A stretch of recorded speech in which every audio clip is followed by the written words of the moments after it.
In this video, I'll be talking about frames and machines, and there's 4 general steps to solve for both of these.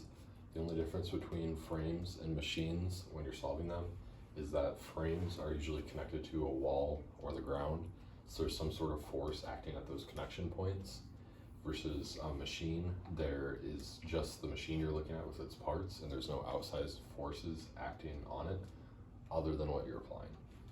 So find global equilibrium. For a machine, it's just finding the forces applied. For frames, that will include finding your connection points as far as walls or connecting 2 different bodies. That's step 1. Step 2, draw a free body diagram of each piece.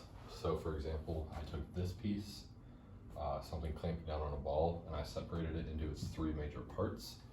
The only thing I didn't include on this was a little bar here, which was a 2-force member, meaning that the forces were acting at the end and in opposite directions. You don't draw those in free body diagrams because it's simply a piece that looks like this, and its forces will always cancel or act opposite of each other. So you never need to actually draw it. You can just remember that something acting over here is going to be the opposite acting over there. Step 3, identify predicted F directions. This you don't have to do. It can always change. If you have a negative value later, it'll just flip the direction. But sometimes it's easier to guess, so you can start working and kind of know what direction it's going to be in. Step 4, solve for all unknowns or connection points in your free body diagram. This, you have 4 things to work off of. Some of your moments, some of forces in your X for each piece, some forces in your Y for each piece, or equal and opposite pieces. So for example, on this AB piece that I'm going to work with first, it's a 2-force member, and its forces are just going to act in opposite directions. Or same thing with D, how it's shown on 2 pieces.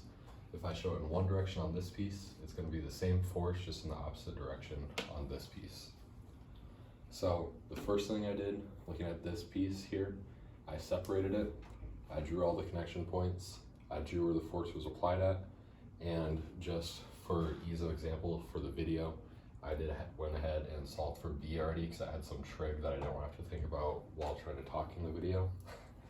But for B, I did moments around D. So I was looking at just this piece, and there's 2 unknown forces that I knew were acting in this direction from B, because we'd push here, and if you can think logically, then that piece is going to be pushing this way, kind of this middle piece.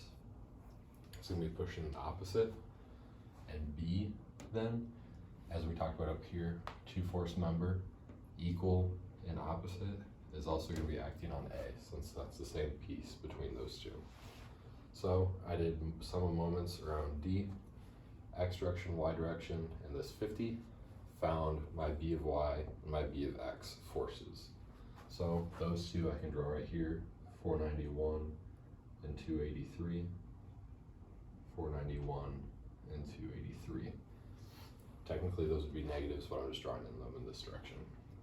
Okay, so next thing that I'm going to have to do is I could find all of my connections, if they're pins, are going to have an X and a Y force in them, but are going to be allowed for a free moment.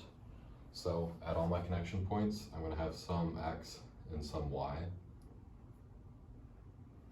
but they'd be in opposite directions. So if I did, let's start looking at this piece.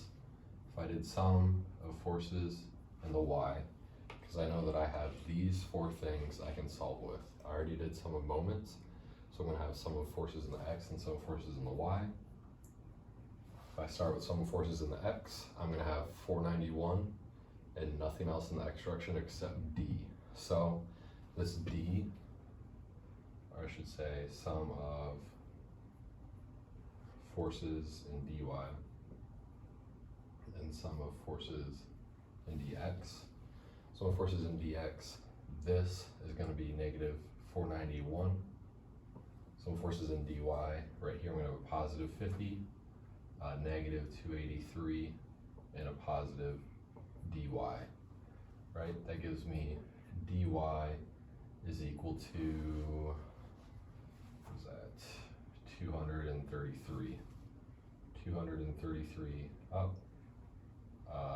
This is then the opposite on D. Remember, those pieces are connected, so it's equal to opposite. 233 down over here. Then we said that this was negative 491. So 491, 491, equal to opposite once again. Okay, I'm gonna erase this to have some more space to work.